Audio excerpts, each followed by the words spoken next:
Party पे development की बात नहीं करते हैं, क्यों लोगों के लिए मैसेज नहीं है? देखिए, राजनीति जो हम लोग करते हैं और जो करना चाहते हैं, आपने ठीक कहा कि एक लंबी राजनीति होनी चाहिए और लंबी राजनीति का अपना एजेंडा होता है। आपकी अपनी एक विचारधारा होती है और सवेरे शाम बदलने वाली अगर आप सोच रखिएगा और इधर से उधर करते रहिएगा तो स्वाभाविक है कि आप लंबी राजनीति नहीं करते। लंबे रेस के घोड़ा को बहुत जरा संभल करके चलना पड़ता है। ये तो पता चला कि एक ही रेस में आपने इतनी तेज दौड़ लगाई, पास तो कर गए, लेकिन पता चला कि आगे एक्सीडेंट हो गया। इसलिए राजनीति में सब लोगों को, सब जगहों को, सब चीज़ों में हमेशा अपना जो हमारा पक्ष है, हमारी जो विचारधारा है, उस पर काम करना। सर, दिल्ली में जदयू की बात कर रहे हैं कि सारे लोग जदयू में आएंगे, क्या केंद्रीय मंत्री? देखिए, आपने 2-3 सवाल एक ही साथ पूछ दिए। जहाँ तक केंद्रीय मंत्रिमंडल का सवाल है तो मैंने 2 दिन बता चुका, उसमें कुछ कहने की आवश्यकता नहीं है। जब भी विस्तार होगा हम लोगों ने बता ही दिया उस चीज़ का। जहाँ तक जो आज अलग हुए हैं, पहले तो आप जानते हैं इसकी प्रक्रिया है, वो प्रक्रिया पूरी होगी, उसका नोटिफिकेशन होता है, अलग दल की मान्यता मिलती है, उनके नेता बनते, सब चीज़ें होता है। उसके बाद हर एक पार्टी का अपना संविधान होता है, उस संविधान के अनुसार आगे की कार्रवाई होती है, समझे ना।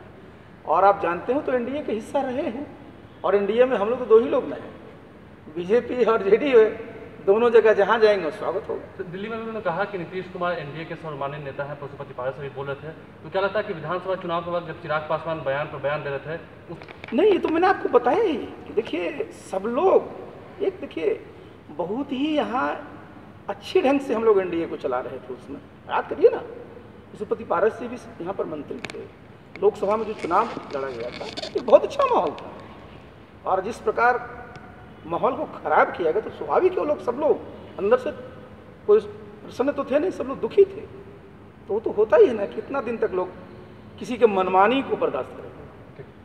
क्या लगता है सर, जो विधानसभा चुनाव में नंबर सब लोग को है, ये शामिल के परिणाम? देखिए, एक बात बता देते हैं, अभी उनकी उम्र बहुत है। मैंने बताया ना कि आदमी को लंबे रेस का घोड़ा होना चाहिए और लंबी राजनीति में पूछना चाहिए, और सबसे ज़रूरत है कि राजनीति में अपने सिद्धांत के साथ साथ आपके साथ जो अनुभवी लोग हैं, आपके जो सहयोगी के अनुभवी हैं, उनका भी मान सम्मान करना सीखें। Thank you. दिनों में कांग्रेस में भी टूट देखी जा रही है, संभावना है कि अच्छा, आप जरा देखिए जिस पार्टी का नाम है, आप जरा इस वक्त को गौर करिए। बंगाल में इनकी सरकार हुआ करती थी, आज भी लोकसभा में जो विपक्ष के नेता हैं कहाँ के? बंगाल के। लेकिन बंगाल का जो रिजल्ट हुआ अभी, कांग्रेस का एक भी विधायक क्या नहीं करता। तो स्वाभाविक है कि लोगों को लगता है कि भाई जहाँ दिखता है कि लोग जो डूबता हुआ जहाज है, तो सब उससे निश्चित रूप से अलग होना चाहते हैं। तो आप देख रहे होंगे जो भी उनमें जो युवा हैं, पहले देखिए आदरणीय माधवराव सिंधिया जी, जितिन प्रसाद जी, सब लोग क्या करेंगे। आप राजस्थान में भी देखते रहते सचिन पायलट जी का।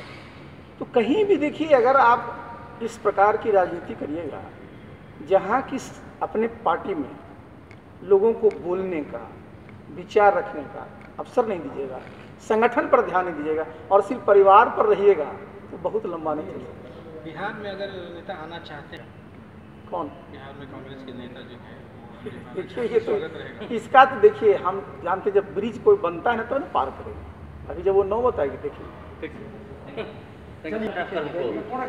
देखिए, एक कहावत है, as you sow will you reap, जो बोइएगा उसको काटिएगा। आप जानते हैं स्वर्गीय रामविलास पासवान जी देश के बड़े सम्मानित नेता थे और उन्होंने इस पार्टी की स्थापना की और 2020 के चुनाव में आपने देखा कि बिहार में जो एनडीए गठबंधन था, जनता दल यू, भारतीय जनता पार्टी, लोजपा, बहुत शानदार ढंग से हम लोगों का कोऑर्डिनेशन था। हम लोगों ने चुनाव लड़ा और 40 में से 39 सीटें मिल गई। परफेक्ट कोऑर्डिनेशन हम लोगों का। रामविलास जी की तबीयत खराब हुई। 2000 आपने देखा कि 20 का जो हमारा असेंबली का चुनाव हुआ, उसमें जो उनके पार्टी को नेतृत्व दे रहे थे, उनका कैसा खराब रवैया है।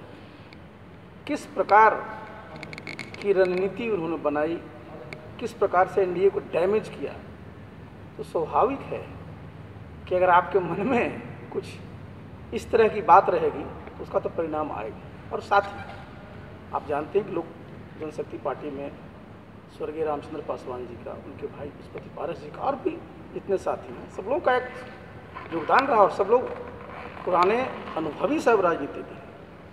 और आप जानते हैं कि बिना मेहनत के किसी को बहुत बड़ा पद अगर मिल जाता है तो देखिए, पद प्राप्त करना और उसको पचाना, ये दोनों बहुत अहम होता है।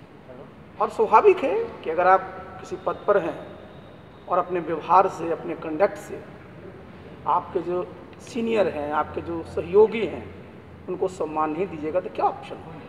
और यही कारण आप देखिए ना कि 6 में से 5 लोगों ने निर्णय लिया। ये तो मैंने बताया ही कि जो यहाँ विधानसभा के चुनाव में जिन्होंने जिस प्रकार की नीति अपनाई उससे लोग नाराज थे। आपको याद होगा, इसी हॉल में हम लोगों ने कुछ महीने पूर्व, हमारे अध्यक्ष जी थे, बहुत सारे साथी ज्वाइन किए। तो स्वाभाविक है कि जैसा मैंने कहा कि जैसा करिएगा वो पाइएगा। ये उन लोगों के लिए कड़ा